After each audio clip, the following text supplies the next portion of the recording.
Connu sous l'appellation du salon présidentiel, ce patrimoine d'accueil a été cédé officiellement au ministère des Affaires étrangères et était devenu le salon diplomatique confié à la direction du protocole d'État pour sa gestion depuis 2011. À son arrivée à la tête de la diplomatie congolaise, le vice-premier ministre, ministre des Affaires étrangères et francophonie, Christophe Lutundula Palapé-Napala, avait pour mission de redorer l'image du pays et tout ce qui va avec.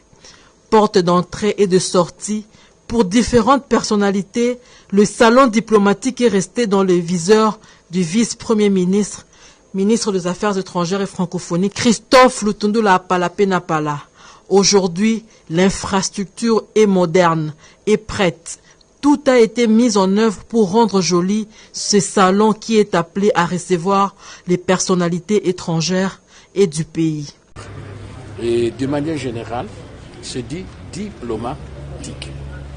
Et donc le salon est réservé en priorité aux diplomates, aux représentants des pays étrangers dans notre pays, aux diplomates au sens large du terme aussi, aux officiels étrangers, invités du chef de l'État. C'est réservé également aussi à ceux qui participent à l'action diplomatique de notre pays. Les travaux ont duré 4 mois et exécutés par l'entreprise Fourniture et Plus pour Kinshasa, qui s'apprête à accueillir le 9e jeu de la francophonie. Ces salons honorent les hôtes. Ici, les personnalités admises auront chacune une carte d'accès. Et quand elles entrent ici, elles n'ont droit qu'à tout au plus 2 collaborateurs. Parce qu'imaginez-vous, quand le Premier ministre est là, vous n'allez pas lui dire de rester seul. Il faut au moins son directeur de cabinet ou son secrétaire particulier pour donner une instruction. Je ne prends que ce cas-là. Et pour les autres aussi, même ceux qui payent, la réservation du salon diplomatique doit se faire au moins 48 heures avant. Il faut réserver, entrer en contact avec les services du protocole d'État.